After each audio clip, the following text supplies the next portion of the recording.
It's fine. It's very hard.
Just yeah. Okay. Oh, Yes. yeah. Yeah.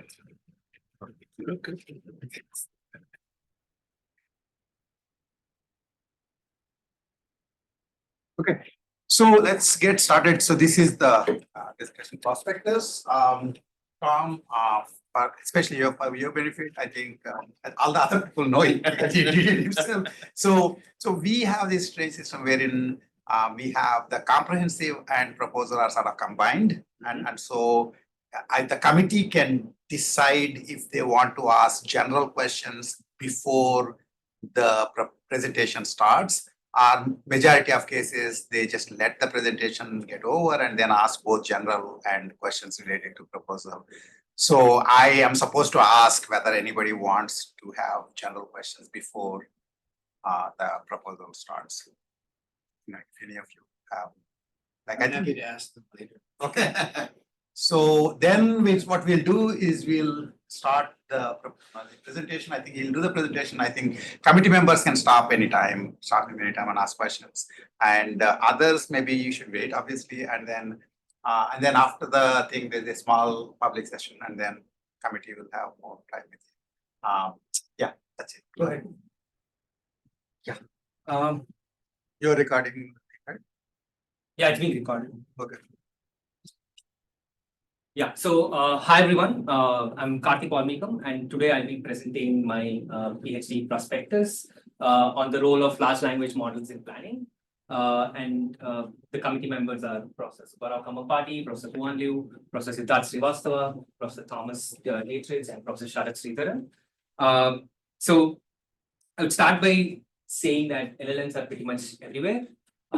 These large language models that have been originally created for text completion tasks have like these models are like the first case of a broadly knowledgeable system and they were generating seemingly plausible completions for diverse unrelated tasks, and they're being currently being trusted and deployed in many sorts of places like chatbots, search engines, recommendations, and even for coding. And now LLMs like look at everything we say as a prompt to be completed, irrespective of what text you provide. It will complete that text. It can range from writing a poem on the cow in the style of Shakespeare, screenplays, questions like which days do they more likely, and also writing Python code to solve whatever problems. And the meaning in these completions, whether it is facts, humor, or anything, is actually in our heads. And most of the times, these models, whatever completions they generate, can at sometimes these completions might align to a reality. Sometimes they might not. But most of you can term all of it as like hallucination. They are essentially they're engram models, so they're not index and retrieve, and all they ever do is like hallucinate completions to the prompt, and sometimes those completions might align to what we think is reality, right? And given that these broad systems were able to generate completions that seemed that seemed like something meaningful, people started probing these systems into seeing if they had any emerging capabilities, and and then there were papers like LLMs are zero shot XXX. So that could be replaced with like planners, reasoners, and things like that. And specifically, our focus would be on these emerging claims of emerging claims on the LLM's reasoning and planning abilities. But there were a bunch of papers saying that LLMs are zero-shot reasoners or planners. But there is little a priori reason to believe that LLMs can reason or plan. As I said before, these are like broadly knowledgeable systems because they've been trained on the entire web corpora, and you could give them any text and they would reflexively just keep completing that text. And there is no there's no reason to believe that there is something that is there is any principled reasoning that is going on within these systems, right? But why is it that LLMs why was it that there were claims that LLMs can do reasoning or planning? Because the approximate retrieval that these LLMs do might allow them to fake reasoning by just retrieving these answers. But suppose the first time someone encountered the question why are manhole covers round, they had to actually reason from first principles. Whereas later on, once that information was available on the web, that people could just read it and memorize it and then regurgitate it based on when they encountered that question again. So given that the training corpus is the entire web, it is kind of hard for like anyone to know what is in that. And the web in general could contain both the base facts and the deductive closure facts. So retrieval of the later can be considered or can be misinterpreted as reason. And the question then becomes, can actually LLMs like help in planning at all? But we'll take a step back and just kind of try to define certain terminologies that we'll be using forward. So what I mean when I say planning is or sequential decision making is given a set of objectives, you would have to come up with a sequence of actions that would achieve them hopefully optimally. And standard planning assumes that these the possible actions and the models, the world models is already defined, and it is seen as an inference problem. Scheduling is pretty much similar. Planning is a more general form of scheduling, and reinforcement learning is where the agent acts in an environment and slowly learns these action models and then plans with that model, right? So now coming back to the question of can LLMs plan and can they help in planning at all? So in my proposal, the outline is basically we'll first look at evaluating LLM planning abilities in autonomous modes, including effect of certain like prompt engineering techniques or things like self-verification. And then we'll sort of see to give spoilers, we'll see that LLMs are perform very poorly on planning, and there are some limitations with respect to chain of thought and self-verification. So the second part of my talk would look at how can we leverage these systems to support planning, even though they don't generate, they're not able to generate current plans. They can still generate something that looks like a plan, and we can use that either as a heuristic for a planner, or we could use the LLMs to generate like sample different ideas and verify them.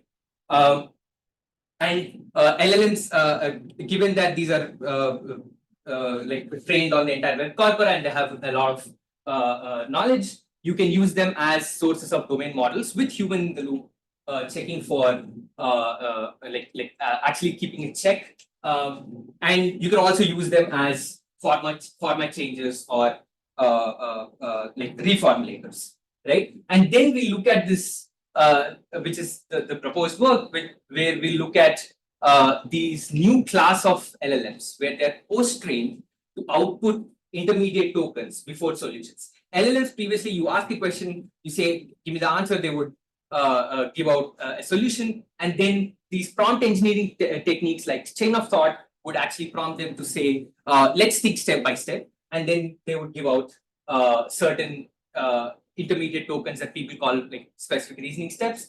And then they would give out the solutions. Now, with LRMs, what they've done is they've actually generated like a synthetic data using verifiers of both the reasoning the traces and the solution, and they post-trained LLMs using the synthetic data using different paradigms. And specifically, the large reasoning model we know about, at least we have details about, is DeepSeek R1. And O1 is also labeled as an LRM, but we don't know a lot of the details of this. But yeah, so we'll evaluate these LRMs where they're trained to output these intermediate tokens before the solution, and check if they're any better than LLMs. And the other and again, spoiler alert, we find that LRMs are they significantly improve over LLMs, but they still have they have they essentially they also don't provide guarantees for their outputs, because at the end that's still an autoregressive model that would keep generating tokens afterwards. Now, one important thing about like one of the reasons why people like researchers claim that these models have improved is they were attributing certain cognitive behaviors, reasoning behaviors like backtracking or self-verification within these intermediate tokens. And DeepSeek R1 has these aha moments where it outputs tokens like, let me think again. Let me check if whatever solution I generated is right. And there are these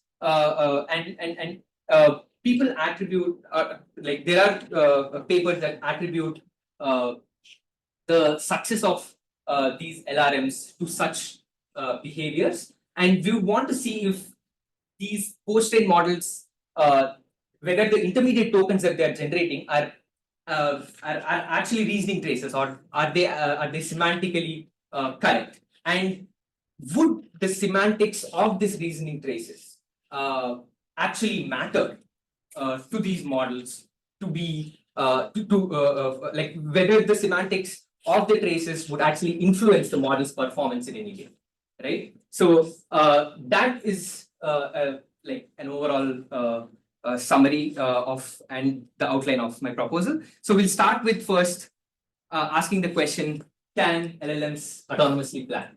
So just so that you know, there is this thing about sparks of AGI. So we wanted to see if there are any sparks about LLMs planning.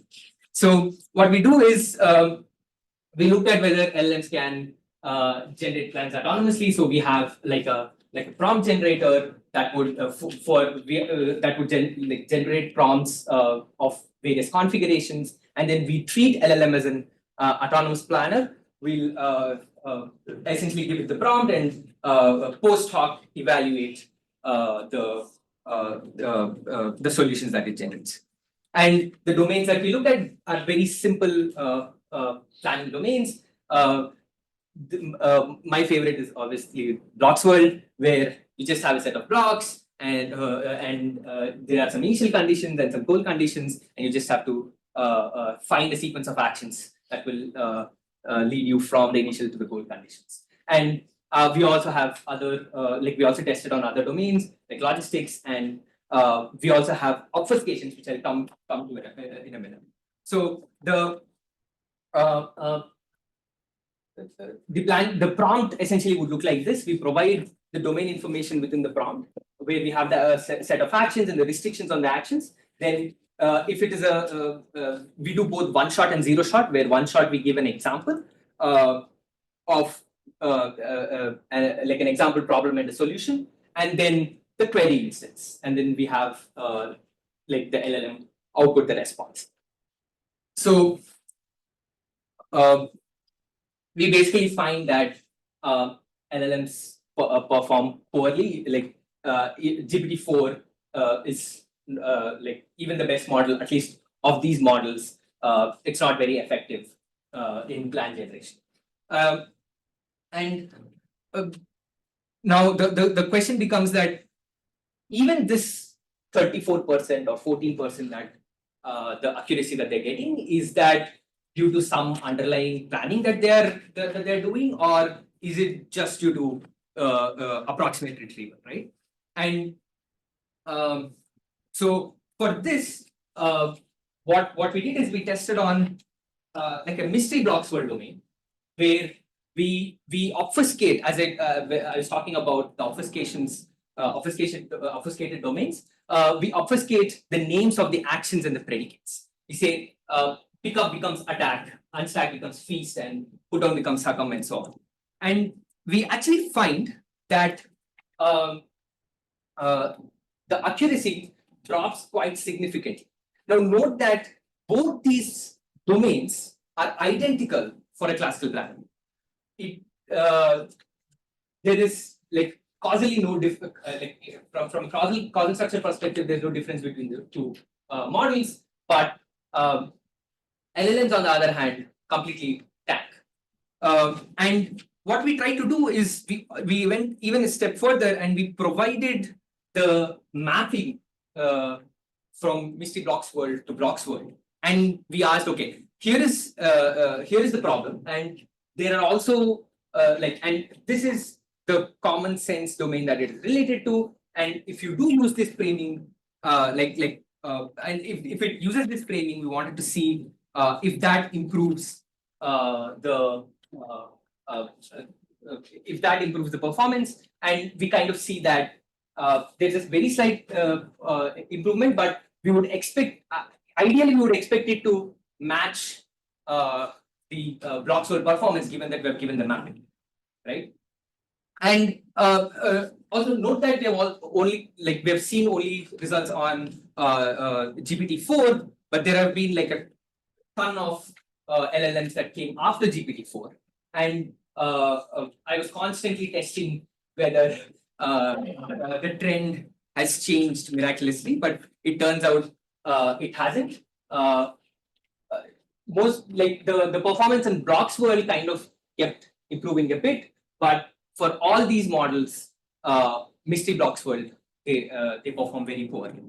Now, we found out this this sort of tells us that LLMs can't plan, but there is still like a divide in terms of certain claims claiming that LLMs can plan, and certain claims that ours that say LLMs can't plan.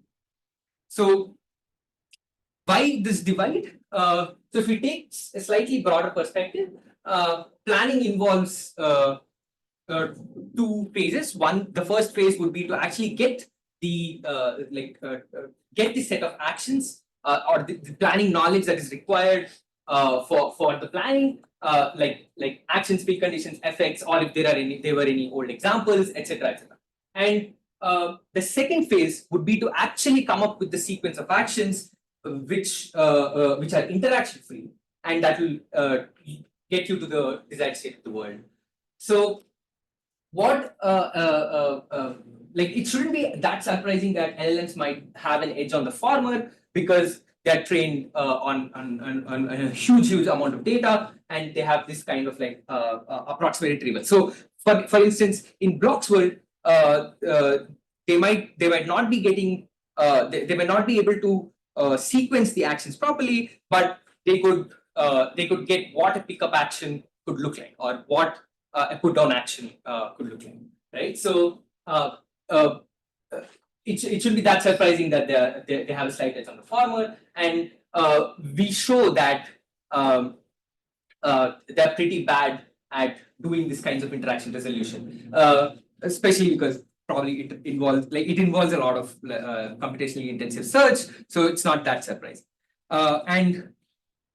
So we also checked if if there were no interactions within the domain, would the performance improve? And that's the trend that we see, because LLMs are pretty bad at this second phase of actually coming up with a sequence that are and resolving the interactions within that sequence of actions, right? How much money you spend? This was actually cheaper. Like I think maybe around $1,000 actually. I mean, that is cheaper with respect to what you spent later on. Yes. But yeah. Yeah. So then, how come LLMs are like trumpeted as doing planning? And as I said, there are these two phases, and most cases that we have seen where LLMs are claimed to generate executable action sequences turn out to be cases where they are just getting by with approximate retrieval. Either the interaction resolution part is either pushed under the rug with some very vague correctness criterion, or it's just being like part off to like human prompters. And the human prompters, essentially, you keep prompting again and again. Uh, it kind of humans they could be faulty verifiers, and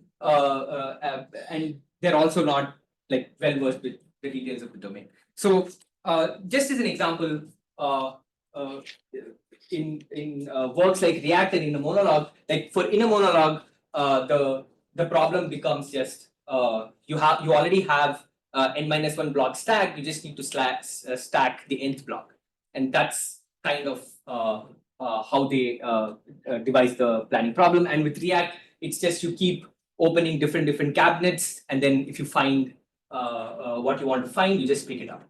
So these are the kinds of planning problems that these works look at. So this kind of necessitates like a benchmark that actually evaluates the interaction resolution part.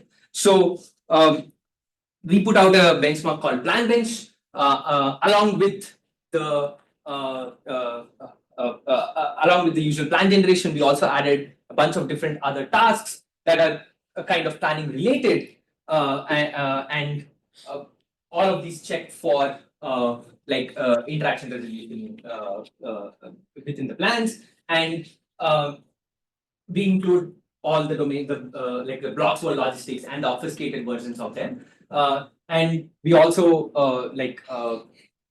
we keep adding additional domains into this, and it's kind of popularish right now.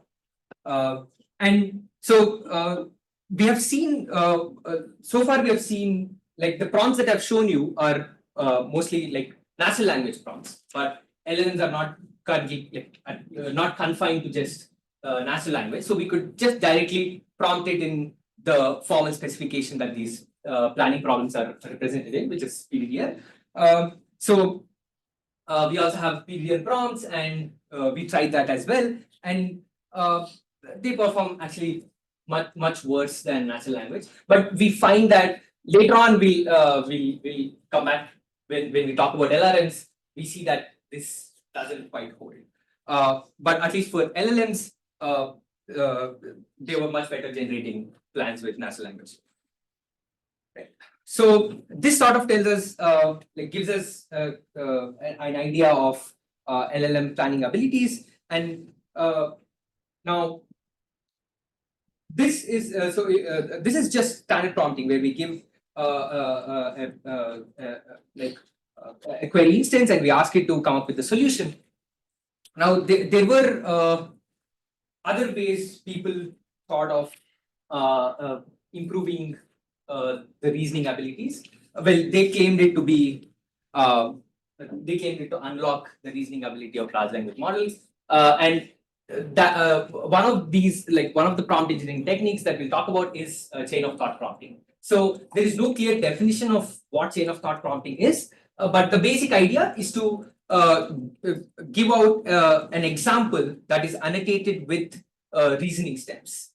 Say that okay, it could range. It could be of different levels of generality. With the most general being just zero shot saying, let's think step by step, or take a deep breath and think again, and things like that. Those were like magic incantations, or you could actually provide certain examples, saying breaking down the problem and showing it how to solve the problem, and with the expectation that it will solve other instances. So this is all done in context. So we are essentially giving this additional task-specific knowledge in context, and the claim is that it actually unlocks the reasoning app. Now, notice that to give this knowledge, as I said, it can vary in the levels of generality, and the more general the knowledge is, the easier it is for humans to provide. We can always say for any problem, we can just say, yeah, think step by step, or yeah, take a deep breath, think again, and things like that. But if we have to actually give examples which are much more specific to the problem class, we would have to it becomes harder and harder for us to provide it, and but it will become easier and easier for the LLMs to like operationalize that methods. So what we did is we took we essentially had these setups with varying levels of generality, starting from, as I said, zero shot COT, which is think step by step, and then specifically for for planning, the second step would be to give like a progression proof, essentially annotating the actions with the current state, the action that you're that is being applied, the next state, and the reason why it is applicable in that state, right? And so on. So that annotation is given as part of the example, and then the next setup would be just look like. So as we move through the setups, you will also notice that the problem classes are different. So for the third setup, we provide a very like a specific sort of a heuristic where we put all blocks on the table and then construct the goal stack. And the problems within that setup is essentially just a single stack, a single goal stack. So we in the chain of thought, we would essentially provide a way to just put all the blocks on the table and then carefully construct the goal stack. And and then the next setup would basically be just having all blocks on the table instead of a random initial configuration. All the blocks always start on the table, and then we move to a single goal stack. And the next setup would just be that even the single goal stack would be in a lexicographic order. So we test. And the way we essentially test is we would give it 3 block and 4 block problems as examples, and then we test it over different number of blocks. And ideally, COT would like the claim is that COT would be able to operationalize the advice and apply it for similar kinds of problems. But we see that as the number of blocks keep increasing, the performance drops down. And we have also tested not just on the blocks world, but also specifically the domain that COT people use to make their claims, which is last letter concatenation. So in last letter concatenation, you give a bunch of words, and you have to take the last letters of each of those words and then concatenate. And you would be providing in COT they would be providing the intermediate steps, and then they would ask a query instance. And in the original COT paper, they just test between 2 to 6 words, and they say, yeah, this is great. Let's just move on. But if you actually increase the number of words, you see that they're not able to operationalize the advice that is given. And if you had to actually for each like specific problems, if you had to give those specific examples, then it becomes pretty weird, right? Because you would have to actually for each class of problems, you would have to actually come up with the examples and then hope that LLMs would do, and even that they don't do it with guarantees, right? So along with that, we've also tested like one-digit arithmetic and coin flip, but we clearly see that like we clearly see the COT's failure to learn or to follow these procedures that is that they have been given, right? Now the other kinds of improvements that people were looking at along with prompt engineering was trying to see if we can use LLMs to verify the solutions and have that feedback loop back to the generator LLM and then keep this loop going. And so this has this underlying idea that verification is easier than generating the solution. But that applies for that is a classical argument from computational complexity perspective, and that applies for algorithms that do like systematic search, at least for like PDL problems. But it's not entirely it's kind of unclear whether it applies to LLMs, given that they're doing this approximate retrieval.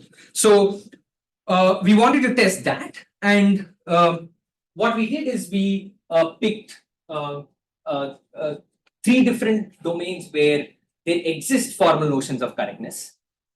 Most of the claims, I'll again come back to why people were claiming that self-critiquing loops improve. One of the things that we found out was the domains that they were using were things like creative writing. And in those kinds of domains, we do not have a formal notion of correctness. So it's hard to verify both the solution and the verification. So we pick domains where there exist formal notions of correctness that will allow us to automatically check both the verification and the critique that is generated by LLMs. So the way the self-critiquing loop essentially works would be the generating LLM would propose certain candidate solutions. The verifying LLM would verify them. If it says it's incorrect, then it goes back, and then the loop continues either till the verifying LLM says it's right, or there is a certain feedback limit that is exceeded. So we tested this, and so we start by first like looking at like the standard prompting where you give like a single query and whatever it outputs, you take it as the final answer. And when we augmented this with the self-critique setup, for most of our domains, the performance actually decreases.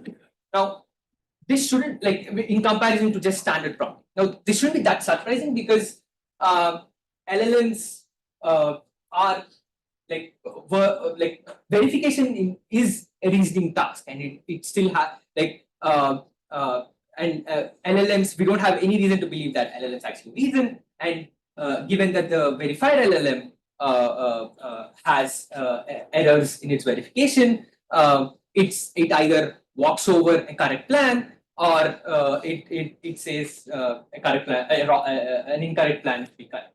And we actually see that as the number of back prompts increase, this self-correction is consistently like degrading, right? Now, if the LLM verifier was right, at the worst case, it should have maintained at least the baseline performance, standard prompting performance. But it turns out the LLM as a verifier is kind of has errors with it, right? And we actually see that it maintains certain like significant false negative rates. So so it just keeps saying almost pretty much everything is invalid. Right? So and we also compare this with having like an external sound verifier in the loop, where like essentially like the loop essentially is LLM generates an output, and there's actually a sound verifier and critique that will verify the output and provide the critique back to the LLM. And we wanted to see whether if the generator LLM is sensitive to these like varying levels of feedback, and it turns out it isn't as much. You can just like sample the LLM multiple times and pick the best solution based on the critique, right? So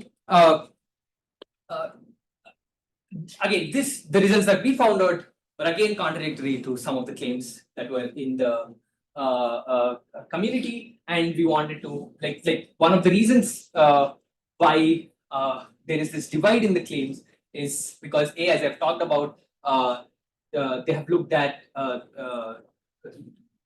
domains like creative writing, which do not have formal notions of correctness, and for some of the domains that they were testing, it was the training corpora of the LLM would probably not only contain the solution but also the corrections data. So like the kinds of like normal errors that are possible, and LLM is just doing approximate retrieval and working better. So this so overall, like till now, I've mostly talked about LLMs can't do this. Chain of thought isn't improving. Self-critiquing is pretty bad and things like that. But it's everything is not that bad. So we can, even though LLMs do not generate correct plans, we can still leverage their like idea generation capabilities, and we can allow them to we can have them interact with either external verifiers or planners, and hopefully see if that is any better, right? So this brings us to like the second part of the talk, where we will kind of look into how do we leverage these broad knowledgeable systems to support planning through the framework that we call LLM module.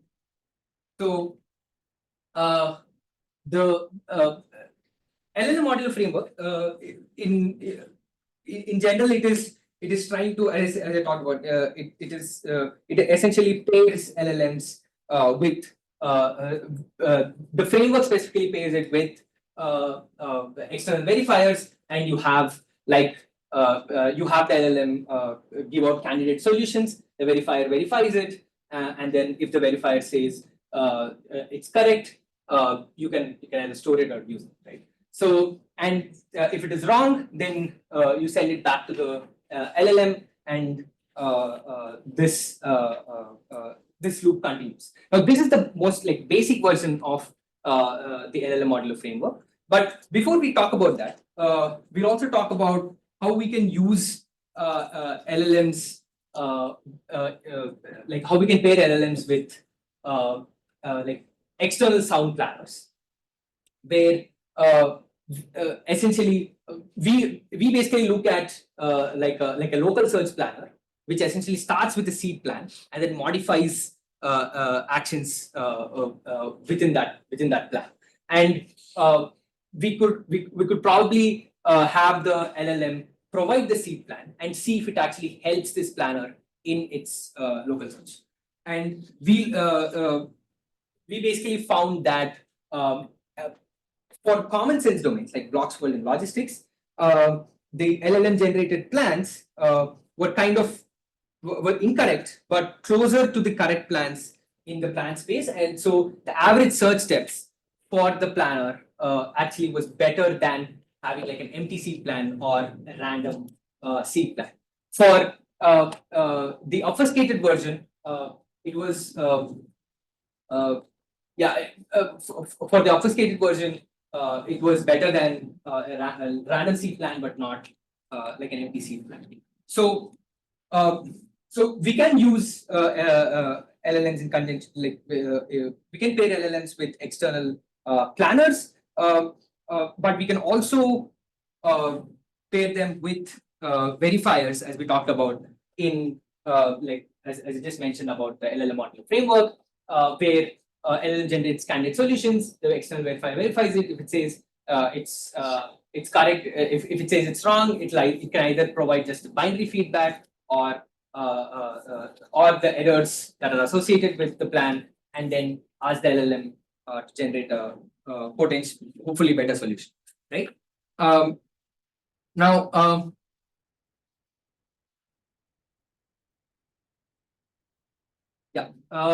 this, as I talked about, is the most simplest form of the LLM modular architecture. Now there's a question of whether we would want to like why verifiers as opposed to planners oh, sorry. So yeah, with respect to the external verifiers, we actually show that the performance improves quite obviously, and with guarantees given that the external verifier is sound. But we could be using we could pair LLMs either with the planners or the verifiers, and we would kind of recommend verifiers as opposed to solvers, given that verifiers are like composable, where as and when you keep getting specifications of the verification, you can keep getting partial verifiers and at least get plans that are adhering to those partial verifiers. So they're composable, whereas with formal planners, you would have to come up with the entire set of constraints that you want to adhere to at the beginning itself, and then give it to planners. Right. So I'm a little confused here because verifiers will also have an expressiveness problem. So can you say more about expressiveness issues? Right. So when I talk about expressiveness issues, I basically mean by saying that you can, let's say if you're coming up with what I mean mostly, I think, is at the level of coming up with all of the constraints with planners, you would have to come up with all the constraints at the beginning, and then you would have humans to actually check if the domain description is incomplete. Right. And whereas if I give it a complete domain description, I just rely on a validator, verifier. And you could keep adding, you could keep improving on the plan, right, as in when you keep getting these additional constraints, right? And that is one benefit you have with verifiers, right? So that's what my argument is. So on the more fun side, LLM modulo is kind of like by planning but better. You'll have so for those of you who don't know, vibe coding is this thing that is currently being trending, where you basically have the LLM give out code for whatever you give out a specification, LLM gives out a code, and then it takes in both certain unit tests and the Python interpreter's errors or whatever the errors of the code interpreter, and then it keeps going on and on till the human is satisfied with the code. Now, with LLM modulo, you have verifiers that would essentially look at the plans, and and you'll have LLMs just keep generating more and more plans, and you can essentially just vibe plan. So Yes. in this, did you do an analysis of when this would be better than using a planner, because you have the model, you're giving the full model, the accurate model to the verifier? Right. So we have looked at for some of the scheduling domains where we had to get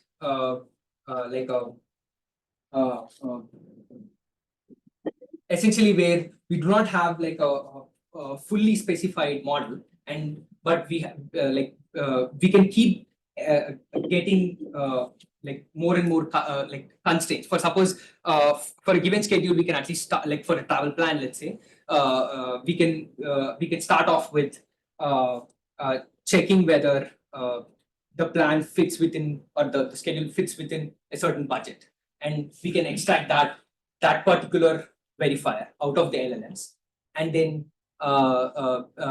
we can talk about whether these additional preferences are being satisfied. So we can actually get verifiers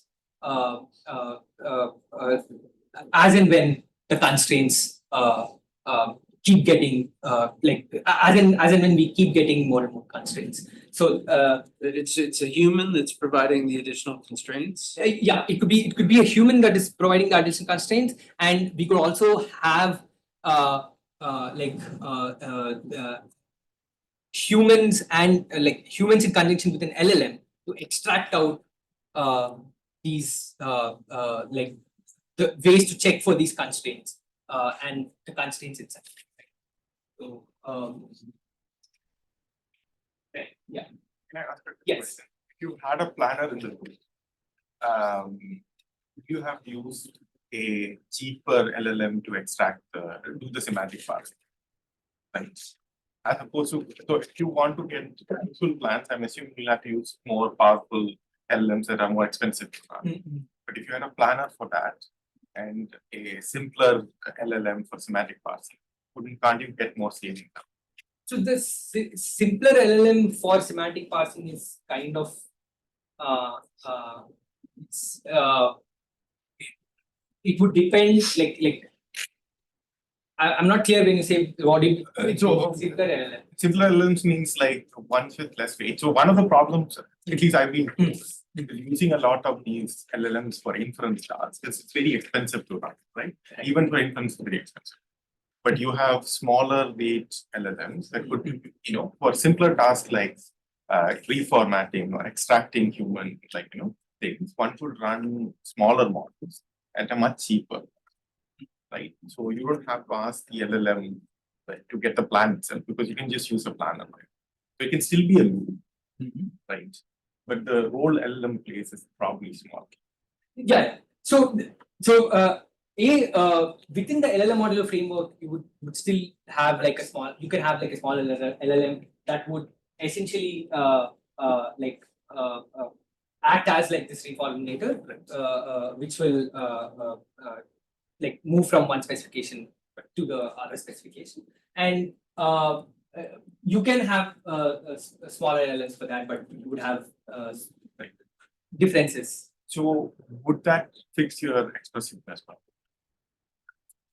No, not really, right? I mean, it would fix the expressive problem, but you would have to essentially come up with all the constraints beforehand.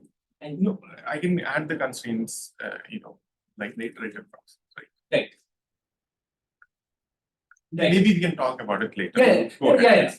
You could have LLMs just be useful for this reformulation, and then for whatever constraints you have, you can get you can get the you can do the semantic parsing and then point it off to external planners. And that is something that that we can definitely do. But the idea with the verifiers at least is as I said, we could get like anytime sort of plans as and when we keep getting constraints. And the other thing is also that you don't want, like, we can make better use of LLMs. And in fact, when we come to like improving these models to be better and better generators, we can actually see that it might be preferable to use verifiers. So right, so yeah, so we do show that the LLM modulo improves performance with guarantees on not just the planning benchmarks, but also several other scheduling benchmarks. And basically, these, even though they call it travel planning, it's kind of like a scheduling benchmark where you have different types of constraints, and you have to come up with like sort of a schedule. And you also have these natural plan benchmark where you have to schedule meetings or trips or certain visiting different friends, etc. And yeah, we see that LLM modulo improves performance over standard prompting on all these tokens.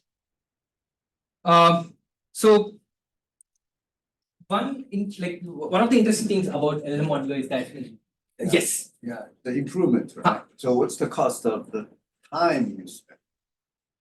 right. The time spent for things like for Poromini, the cost and the time spent like very little. But the number of iterations is like we cap it to 15. So if it generates a correct plan within 15 iterations, or if that 15 iterations is like if that is exceeded, then we just say that we just take the final plan and see if that's And correct. also you spend more money on this? Yeah. So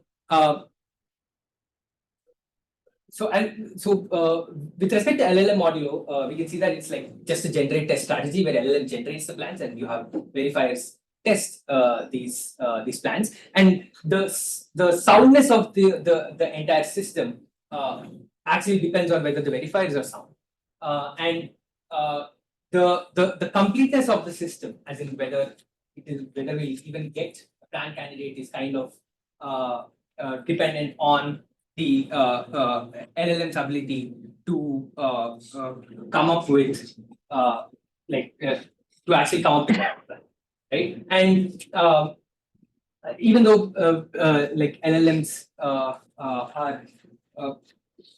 like kind of our average ID generators, you would still probably need you would probably need to sample a lot more, and you can look at you can use different like prompt diversification strategies to sort of help in improving the candidate generation. Now, in the LLM modular framework, LLMs are not just used for the candidate plan generation. As I've said, you could use it for like reformatting purposes. You could also use it to you can use it to generate models that can be used with the verifiers as well. And you can have like a domain expert in the loop with the LLM come up with the model. So yeah, Without that, what do you lose? without Yeah, but you're talking about right, based on the LLM, and you have this module. But what if you don't have LLM at all, what do you lose?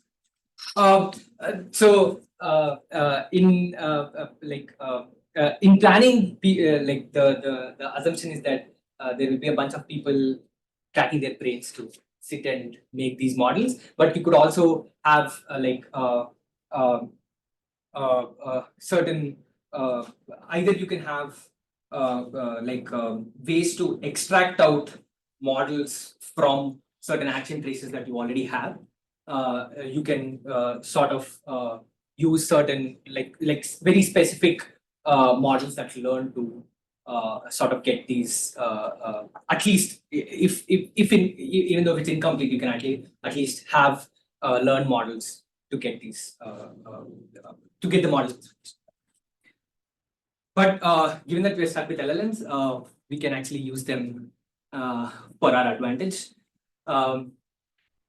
So we can use LLMs for constructing world models, basically with a human in the loop involved. And in the interest of time, I will basically what we did is we asked the LLM to come up with the set of actions, preconditions, and effects for, let's say, some like the Bloxworld domain. and then we have a human in the loop check for any of these semantic errors. For the syntactic errors, we can use certain syntactic checks that are already available, and we can actually acquire models in this semi-automated way from LLMs, and we can, as we said, we can use these models either for the verifiers or planners. So, yeah, in summary, the LLM modular framework has LLMs play a variety of roles within the framework, ranging from generating candidate plans to being like approximate source of models for driving these critiques. It can also help as reformulators and things like that. So that would this essentially would try to combine the best of both worlds in terms of LLMs being able to always get solutions and having verifiers check for these solutions. So now within the LLM modular framework, as I talked about, the completeness of the system depends on being able to sample the correct solution from the LLM. And honestly, I thought that with these two things are great. We have leveraged LLMs quite well, and and then came like a recent class of like new kinds of LLMs, which where LLMs are actually post-trained to output intermediate tokens before the solution. And the idea behind doing this is that LLMs essentially are trained on the entire web, and like the intuition is that they might not be encountering only the solutions, but not the processes behind the solution. And you would probably want to train them with these derivation traces and have them output these intermediate tokens before coming up with the solution. And the way people actually got these derivation traces is by generating either with the help of classical solvers, or have LLMs generate the traces and then verify just the final solution and see, and they just say that, yeah, we can use this trace for this solution. So STAR is basically the one of those works where it uses LLMs to generate the rational and the answer, the intermediate steps and the answer, and if the answer is correct, they store that as part of the data. And then there is a work called SearchFormer, which essentially uses A star to generate the traces, and then it trains like transformer models with the traces and the solution. So the source might be different, but they with this data they essentially either do like standard supervised fine tuning, or they do this other post training method called GRPO, which is ARL, which is where essentially you have the LLM generate multiple trajectories and the solution, trajectories which contain both the intermediate tokens and the solution, and then you have an external verifier that will verify if only that will provide the reward only if the solution is right, and then for each question they get like a group of like trajectories, and then they backprop it based on the entire group, and that is basically like the RL post training methodology, and DeepSeek R1 uses like a combination of this. DeepSeek R1 essentially uses a combination of the post training approaches where they keep doing SFT and RL whenever they want to, and they finally get that essentially what DeepSeek R1 is. And O1 we don't really know what might be using, and hopefully the potential open model that they said they would release. So which one is doing better? Yes, we'll come to that. So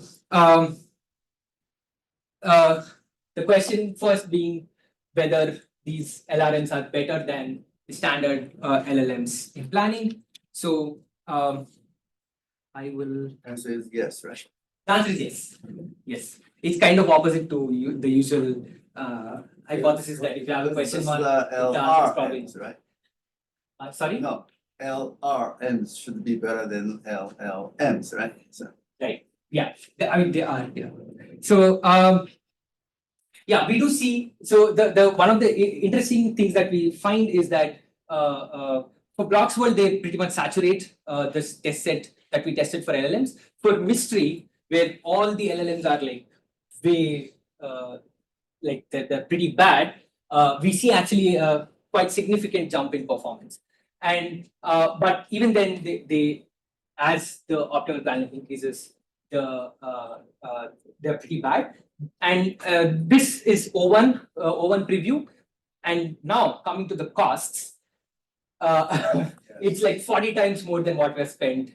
This is the in dollar, but how about in terms of time?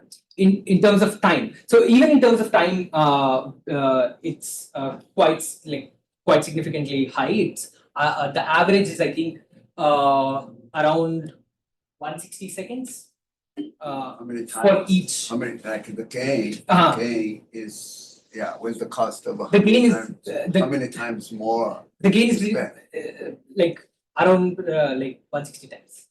It's that like Okay. LLMs just give out the solution almost immediately. For like let's say for GPT-4o or They think. No, Well, no, but- they think we'll actually come to that as well, whether Okay. they actually think. But the costs are pretty high, both in terms of the money and the money and the time. So how many objects did you have in these problems? And like, let's say the. Yeah. three, So the data set is ranges between 3 to 5 blocks, not more than that, and with the majority being 4 blocks. And also you make sure that your mysterious or obfuscation data set is not. So- repeated, right? It's Right, not- so that was one of our concerns as well, because we put initially when we made PlanBench and we put it up on GitHub, this was quite some time back, and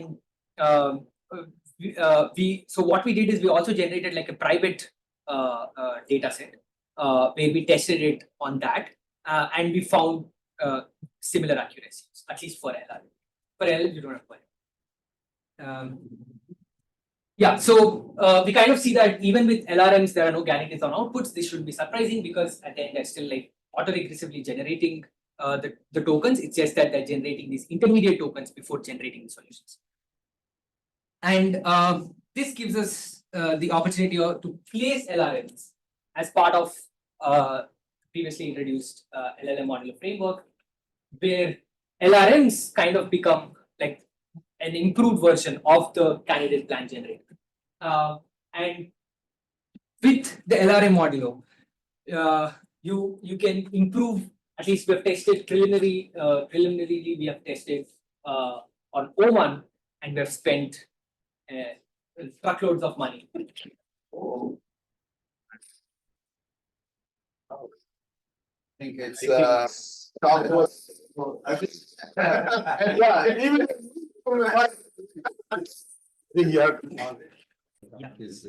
Yeah. Right. I've started the recording now. Started the recording? Yes. Yes. So yeah. Just to give a recap of what happened to fire. No, Take fire. remember, okay? Yeah. Our memory still works. Short-term memory. Started PhD. Right. So we were talking about these new class of models, which are where like LLMs are post-trained to generate intermediate tokens before they provide the solutions, and there are ways of collecting these intermediate tokens, like ways of collecting the generating that synthetic data, either with formal planners or with verifiers in the loop and LLMs generating these traces. And then we looked at the performance of we looked at the performance of these LRMs and we found that they were even though there were improvements, there were no guarantees on their outputs, and we could actually place these LRMs as part of the LLM modular framework, and we actually show that there are significant improvements on some really hard problems, but the cost is also big, right? And this is with exclusively for the O1 models, and it could very well be that having LLMs like sampling LLMs for more times could also be like a cheaper alternative to having these LRMs as part of the LLM modular framework, and we uh, we can probably get by with having models like GPT-4o mini, which are very cheap for more number of iterations, and then get a performance that is pretty close, right?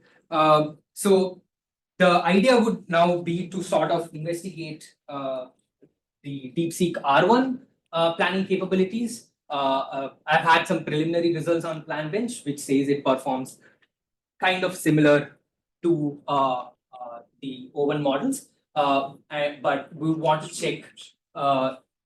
We would want to check if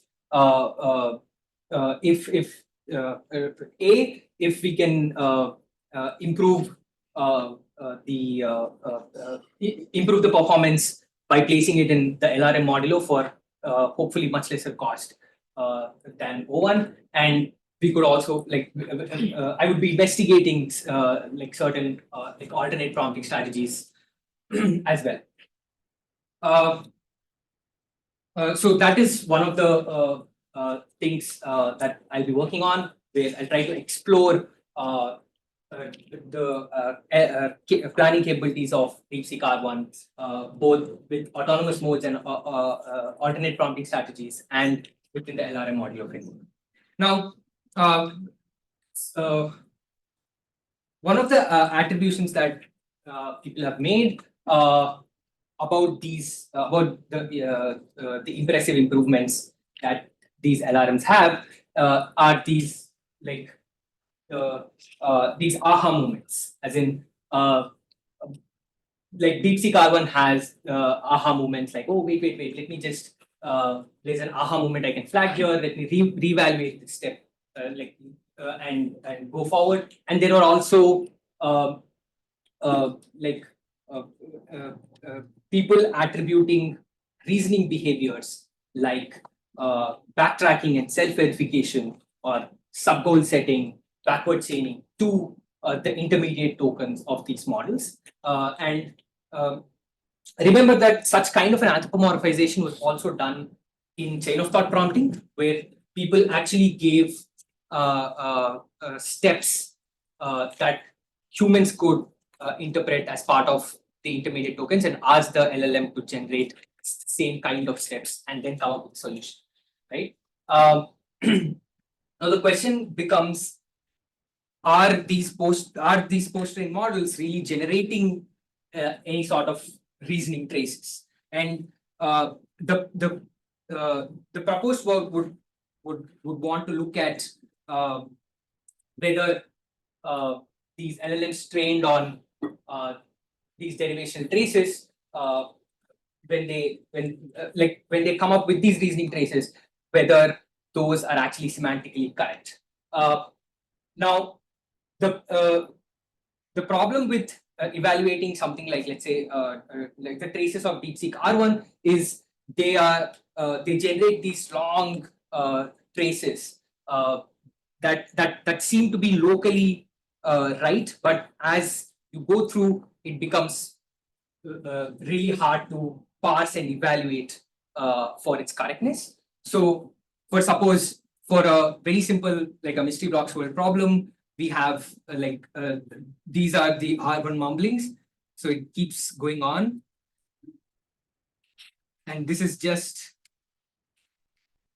and this is just for the like a 4-step problem in mystery blocks work.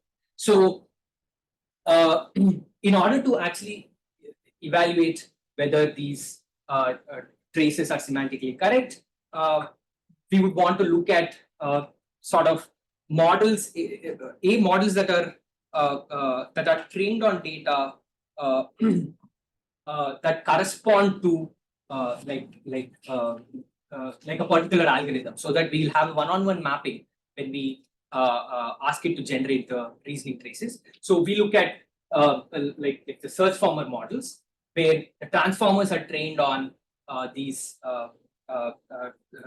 A star traces, and we want to look at whether for like a given set of problems, whether the traces that these models are generating actually correspond to an A star trace for that particular problem, right?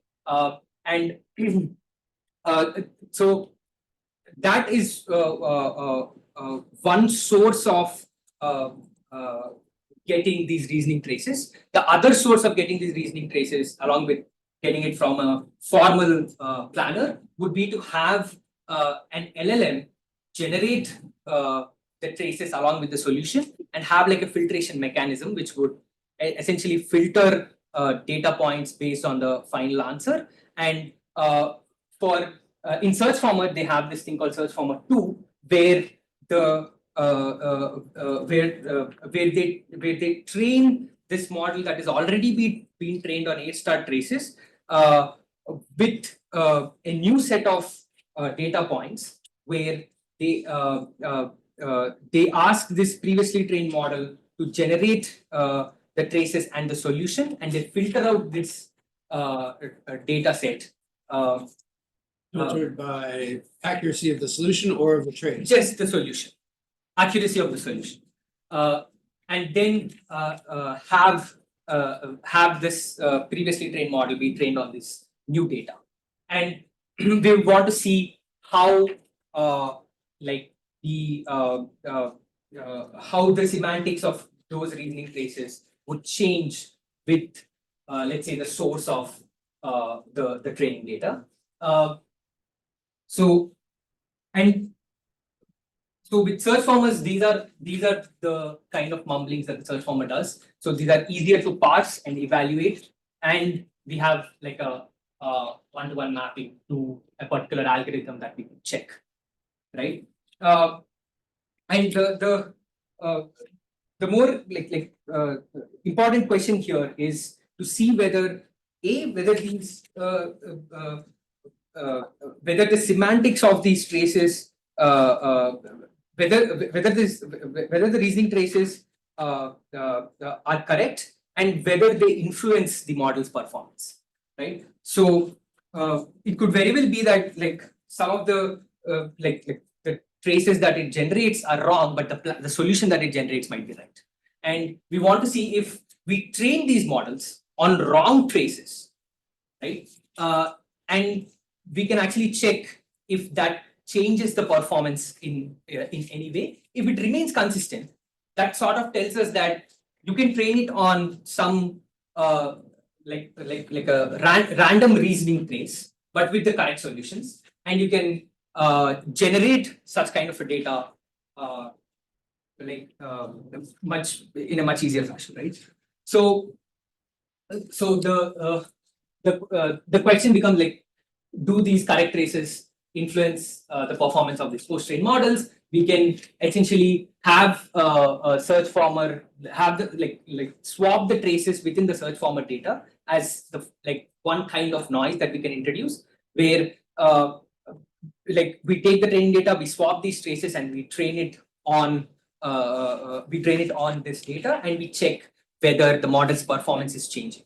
And we can also do additional post-training with GRPO on these models to see if we can keep increasing the performance even if the traces don't make sense, right? We could also do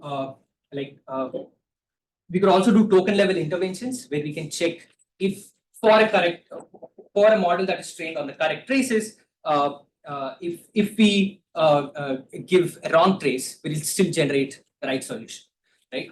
And the same, and we could keep we could check that even for the other models as well. So this question would sort of help us get a better insight whether these whether the semantics kind of matter, and it will also kind of steer like the data collection process to sort of improve the generation of these models. So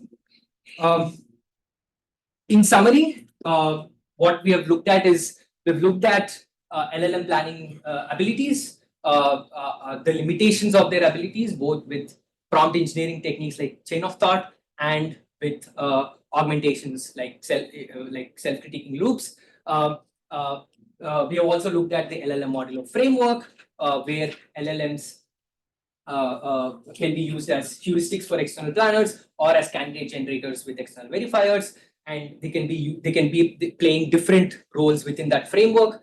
And finally, the proposed work would look at these new class of models where they output intermediate tokens before the solution, and we look at whether we basically evaluate their planning abilities and kind of check whether the correctness of these intermediate tokens influence this performance in any way, and that would help us either eliminate certain ways of thinking about these models and also steer us towards how to further improve these models. So the timeline for the proposed work is I will be conducting some of those experiments by August, and I will till August, and then I'll be writing the dissertation from August to September, and September would probably be the dissertation defense Of last year. That's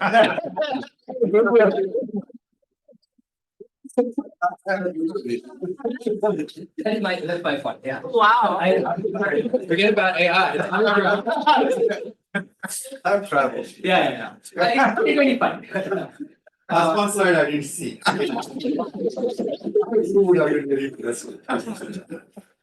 I said he should put a timeline. He made one. Yeah. But it's an LRM made it for him.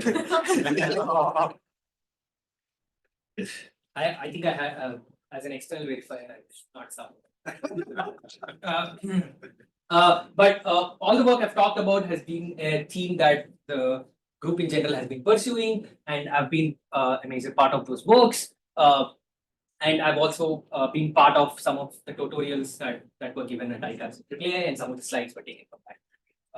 But I've been part of other works as well. These are all like my research contributions, and this is the summary of data. And I'll be taking any questions.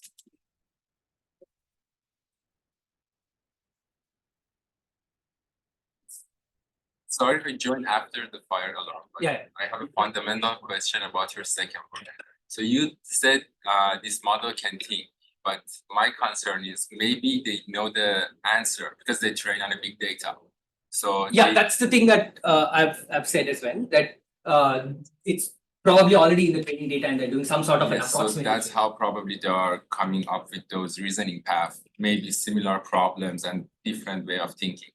But Yes. my Yeah, I mean, question- in some sense, these models are like given that they can imitate the training data very well. And the training data, if it contains thinking patterns, they would imitate those as well. And So that's the- my concern. So they can imitate very well. Okay. But if you provide some, for example, fundamental things about math, Okay. and if you come up with this question that it's not in the training data, can they solve that problem or not? And have you ever considered to use those open problems that So one thing would be to actually know what the training data is, to be able to actually check whether this is already part of the training data or not. Which is why, for suppose with LRMs, we have this, we try to generate a private obfuscation of blocks world, which we hope is not part of the training data and then measure. Yeah, but there is another problem. So if the solution is not part of the training data, but you have a similar problem, similar way of thinking, so they can somehow map the problem to that one and try to find that solution based on that. Right. But if you don't have any solutions in your training data, can they provide those solutions, the way of thinking, the way of reasoning or not? They would at the end they would still based on whatever data they've been trained on, they will generate some output. Because if they can think, so you can Can use. maybe since you also said that you came after the thing, can we take this up for that part and the other questions? Because we are also kind of Okay. like late, so, and yeah, go ahead, please, and people, especially people who heard the whole talk, please. So if you go to slide 17, you have like mystery blocks worlds. Yeah. And in that mystery block world, the actions are sort of very abstract. Like, so I cannot make even sense of them as a human. So how do you expect the large language model to solve like this kind of problem?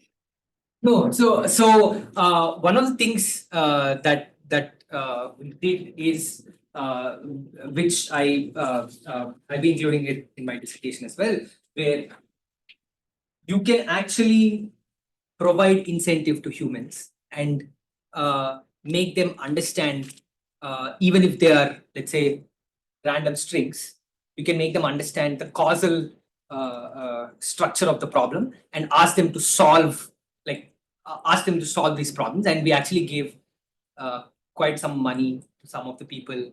The thing is overcome object from another object. What does that mean? Overcome object from another. Oh, Or like succumb object. Yeah, so Like, so that's the whole point. It doesn't mean anything.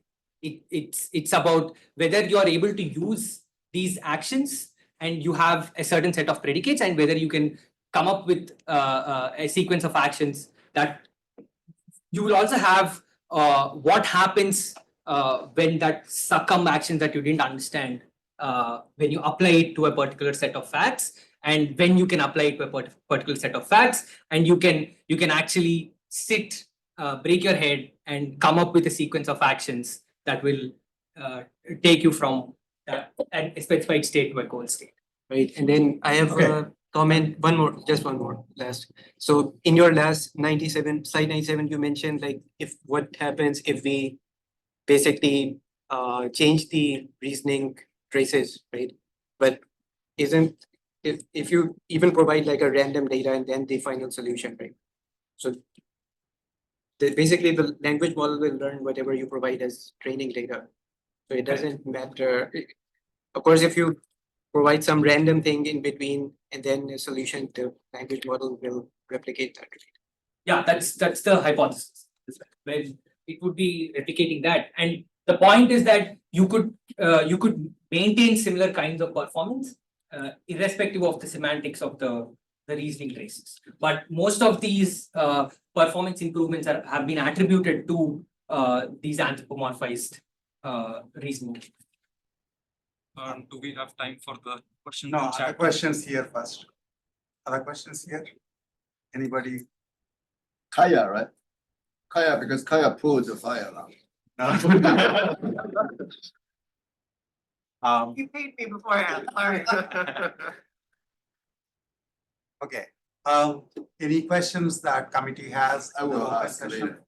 I mean, since we are running out of time, and since like Anik as well as this guy, you are right in the next door. Like, use it, basically. Gazal's brother. Huh? Gazal's brother. Oh, okay, there you go. So you should ask him a lot more questions because we are actually already close to 2 hours. So, but if there are other people with questions, please raise them right now. Otherwise, I would. There's on the chat.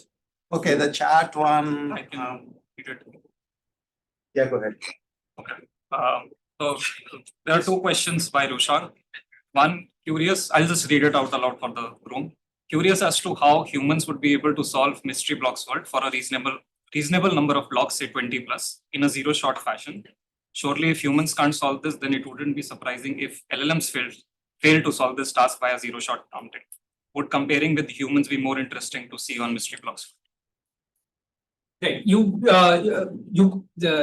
that's what I was talking about as well, where you could put, you could provide an incentive and you can make them solve, like as Rahul also said, Olympiad math problems as well.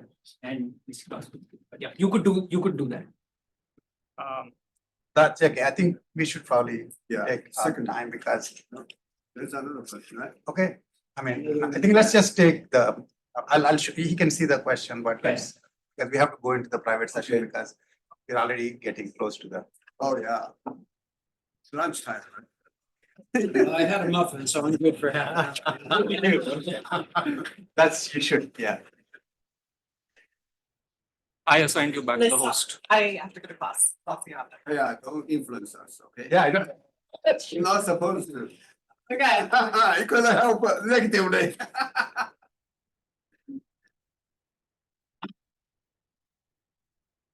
Stop recording. I stopped Yeah, recording. yeah, stop sorry. recording.